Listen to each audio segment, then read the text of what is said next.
टंडी दीन्नी मकरासन अंटारू। इसे मकरासन कहते हैं। इस अवस्था में थोड़ी देर बने रहिए। यह आसन शरीर में, मन में शांति उत्पन्न करता है। एंजाइटी, स्ट्रेस, हाई बीपी नियंत्रण अयतुंदी। अब हम भुजंगासन का अभ्यास करेंगे। इप्पुडु भुजंगासन अभ्यासम చేద్దాం। मकरासन से दोनों पैरों को मिलाइए। मकरासन स्थितिलो రెండు కాళ్ళు कलपंडी और धीरे से श्वास भरते हुए दोनों हाथों को आगे की ओर सीधा करें।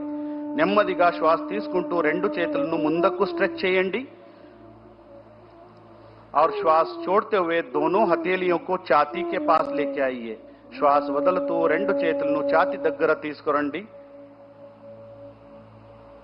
और धीरे से श्वास भरते हुए सिर गर्दन ऊपर उठाइए। निधानगा श्वास తీసుకుంటూ తలను ఛాతీను పైకి తీసుకువెళ్ళండి।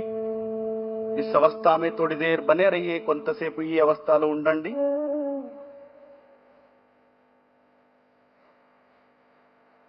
और धीरे से श्वास छोड़ते हुए नीचे आइए और पुनः मकरासन में विश्राम कीजिए। निधानंगा श्वास వదులుతూ మళ్ళీ సాధారణ స్థితిలో రండి। మళ్ళీ మకరాసనంలో విశ్రాంతి చేయండి। अब हम शलभासन का अभ्यास करेंगे। ఇప్పుడు शलभासन अभ्यासम చేద్దాం। मकरासन से दोनों पैरों को मिलाइए। मकरासन నుంచి రెండు కాళ్ళు కలిపి పెట్టండి। दोनों हाथों को जांघों के पास लाइए। हथेलियां जमीन की तरफ रखें। చేతులను తొడ దగ్గర ఉంచండి। అరచేతులు నేలపై ఉంచండి। तोड़ी को जमीन से लगा के रखें। गड्डानी नेलपै ఉంచండి और श्वास भरते हुए दोनों पैरों को ऊपर उठाइए। श्वास తీసుకుంటూ రెండు కాళ్ళు పైకి ఎత్తండి। दोनों घुटने को सीधा रखने का प्रयास। రెండు మోకాళ్ళను నేరంగా ఉంచడానికి ప్రయత్నం చేయండి। इस अवस्था में थोड़ी देर बने रहिए और धीरे से श्वास छोड़ते हुए सामान्य स्थिति में आइए। श्वास వదులుతూ सामान्य स्थिति को రండి। మళ్ళీ మకరాసనంలో విశ్రామం చేయండి। पुनः मकरासन में विश्राम कीजिए।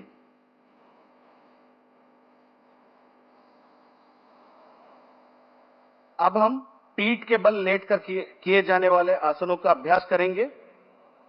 ఇప్పుడు వెనపై చేసి ఆసనాలు అభ్యాసం చేద్దాం। दाएं या बाएं करवट लेते हुए पीठ के बल लेट जाइए। నెమ్మదిగా కుడివైపు నుంచి వెన్నెముకపై పడుకోండి। अब हम సేతుబంధ आसन का अभ्यास करेंगे। Bridge we are going to practice now bridge pose. ఇప్పుడు సేతుబంధ आसन प्रैक्टिस చేద్దాం। दोनों पैरों को मिलाइए। రెండు కాళ్ళు కలపండి। दोनों घुटनों को मोड़ते हुए एडियों को नितंब के पास लेके आइए। రెండు మోకాళ్ళు మడిచి పాదాలను నితంబ దగ్గర ఉంచండి। दोनों हाथों से टखनों को पकड़िए। రెండు చేతులతో హీల్స్ ను పట్టుకోండి। अब श्वास भरते हुए कमर को ऊपर उठाइए। श्वास తీసుకుంటూ నడుము పైకి ఎత్తండి। ब्रिज के समान आकृति बनाइए। ब्रिज आकरणला शरीराన్ని చేయండి और इस अवस्था में थोड़ी देर बने रहिए सामान्य श्वास प्रश्वास के साथ और धीरे से श्वास छोड़ते हुए सामान्य स्थिति में आइए। నెమ్మదిగా श्वास వదులుతూ सामान्य स्थितिలో రండి। మళ్ళీ విశ్రామం చేయండి। पैरों को आगे फैलाइए और विश्राम कीजिए।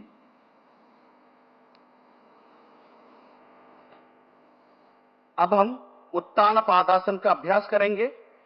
ఇప్పుడు उत्तान पादासन प्रैक्टिस చేద్దాం। दोनों पैरों को मिलाइए। రెండు కాళ్ళు కలపండి। हाथों को शरीर के बगल में सीधा रखे। हथेलियां जमीन पर रखे। చేతులను శరీర పక్క పెట్టండి। అరచేతులు నేలపై ఉంచండి। श्वास लेते हुए दोनों पैरों को एक साथ ऊपर उठाए 45 डिग्री तक लेके आइए। श्वास తీసుకుంటూ రెండు కాళ్ళు కలిపి 45 डिग्री వరకు ఉంచండి। सामान्य श्वास प्रश्वास के साथ थोड़ी देर इस अवस्था में बने रहिए। साधारण श्वास तो ఈ స్థితిలో కొంతసేపు ఉండండి और धीरे से श्वास छोड़ते हुए पैरों को जमीन के पास लेके आइए और पुनः विश्राम कीजिए। श्वास వదులుతూ కాళ్ళను మళ్ళీ కిందకి తీసుకురండి। విశ్రాంతి చేయండి। अब हम हरदालासन का अभ्यास करेंगे। दोनों पैरों को मिलाइए, हाथों को शरीर के पास लेके आइए, రెండు కాళ్ళు కలపండి, చేతులను శరీరానికి దగ్గర తీసుకురండి। श्वास भरते हुए दोनों पैरों को ऊपर उठाइए, 90 डिग्री तक श्वास తీసుకుంటూ రెండు కాళ్ళు 90 डिग्री వరకు పైకి ఎత్తండి। दोनों घुटनों को सीधा रखने का प्रयास, మా కాళ్ళు నిరంగా పెట్టడానికి प्रयत्न చేయండి। सामान्य श्वास प्रश्वास के साथ थोड़ी देर बने रहिए। साधारण श्वासतो ఈ స్థితిలో కొంతసేపు ఉండండి और धीरे से श्वास, यहीं से हम पवन मुक्तासन का अभ्यास करेंगे। धीरे से श्वास छोड़ते हुए पैर को नीचे लीजिए और धीरे धीरे अब हम पवन मुक्तासन का अभ्यास करेंगे। धीरे से दोनों पैरों को मोड़ते हुए घुटने को सीने के पास लेके आइए।